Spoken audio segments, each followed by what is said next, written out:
Sir, ಅಂದರೆ ಈಗಾಗಲೇ ಈ ವಿಚಾರವನ್ನು NIA ತನಿಖೆಗೆ ವಹಿಸಬೇಕು ಅಂತಲೂ ಸಹಿತ ಬಹಳಷ್ಟು ಜನರು ಅಂದರೆ BJPಯ ರಾಜ್ಯಾಧ್ಯಕ್ಷರು ಸಹಿತ ಒತ್ತಡವನ್ನು ಹೇರ್ತಾ ಇದ್ದಾರೆ. ಅದರ ಜೊತೆಗೆ ಇವತ್ತು ನಮ್ಮ ರಾಜ್ಯ ಪೊಲೀಸರು ಸಹಿತ ಇವತ್ತು ಕೆಲಸ ಮಾಡ್ತಾ ಇದ್ದಾರೆ. ಒಳ್ಳೆ ಒಂದು ಕಡೆಗೆ ರಾಜ್ಯ ಪೊಲೀಸರು ಅಸಮರ್ಥರು ಅಂತ ಹೇಳ್ತಾರೆ ಅಥವಾ ಸಮರ್ಥರಿದ್ದರೂ ಅವರನ್ನು ಕೈ ಕಟ್ಟಿ ಹಾಕ್ತಾ ಇದ್ದಾರೆ ಅಂತ ಹೇಳ್ತಾ ಇದ್ದಾರೆ.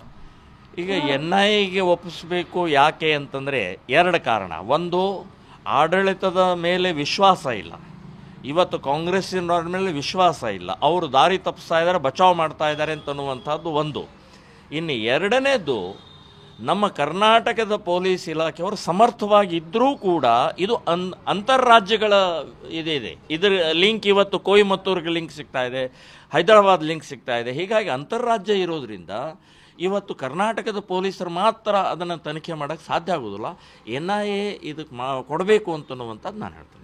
ಸರ್, ಈ ಹಿಂದೆಯೂ ಸಹಿತ ನಮ್ಮ ಕರ್ನಾಟಕ ಪೊಲೀಸರು ಬಹಳಷ್ಟು ತನಿಖೆಗಳನ್ನು ಮಾಡಿಬಿಟ್ಟು ಬಹಳಷ್ಟು ಸಮರ್ಥ ಪೊಲೀಸರು ಅಂತ ಹೆಸರು ಪಡೆದವರು.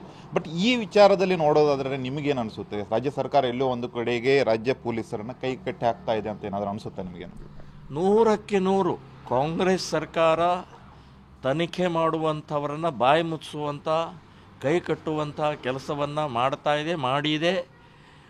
ಅದು ವಿಧಾನಸೌಧದ ಒಳಗಡೆ ಏನು ದೇಶದ್ರೋಹಿ ಘೋಷಣೆ ಕೂಗಿದಂಥವ್ರನ್ನ ಇರ್ಬೋದು, ಬಾಂಬ್ ಬ್ಲಾಸ್ಟಿನ ಪ್ರಕರಣ ಇರ್ಬೋದು, ಅಥವಾ ಇನ್ನೆಲ್ಲೆಲ್ಲಿ ಕರ್ನಾಟಕದ ಬೇರೆ ಬೇರೆ ಹಿಂದೂ ನಾಯಕರ ಕೊಲೆಗಳ ಸಮಯದಲ್ಲಿ ಆದಂಥ ಇರ್ಬೋದು, ಪರೇಶ್ ಮೇಸ್ತಾದ ಸಮಯದಲ್ಲಿ ಆದಂಥ ಘಟನೆಗಳನ್ನು ವ್ಯವಸ್ಥಿತವಾಗಿ ಎಲ್ಲ ದಾಖಲೆಗಳನ್ನು ನಾಶ ಮಾಡಿದ ನಂತರ CBIಗೆ ಒಪ್ಪಿಸಿ ದೊಡ್ಡ ನಾಟಕ ಮಾಡಿದಂಥವ್ರು ಇವರು.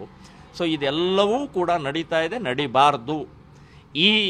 ಈ ವಿಚಾರದಲ್ಲಿ ದೇಶದ ಹಿತದೃಷ್ಟಿಯಿಂದ, ಸಮಾಜದ ಹಿತದೃಷ್ಟಿಯಿಂದ, ರಾಷ್ಟ್ರೀಯತೆ ದೃಷ್ಟಿಯಿಂದ, ದೇಶಭಕ್ತಿ ದೃಷ್ಟಿಯಿಂದ ನಿಮ್ಮನ್ನು ನುಂಗಿ ಹಾಕತ್ತೆ ಇದು. ನೀವು ಯಾರನ್ನ ಬಚಾವ್ ಮಾಡ್ತಾ ಇದ್ದಾರೆ, ನಿಮ್ಮನ್ನೂ ಬಿಡುವುದಿಲ್ಲ ಅಂತನ್ನುವಂಥದ್ದು ನೆನಪಿಟ್ಕೊಳ್ಳಿ ಅಂತನ್ನುವಂಥದ್ದು ನಾನು ಹೇಳ್ತಾ ಇದ್ದೀನಿ.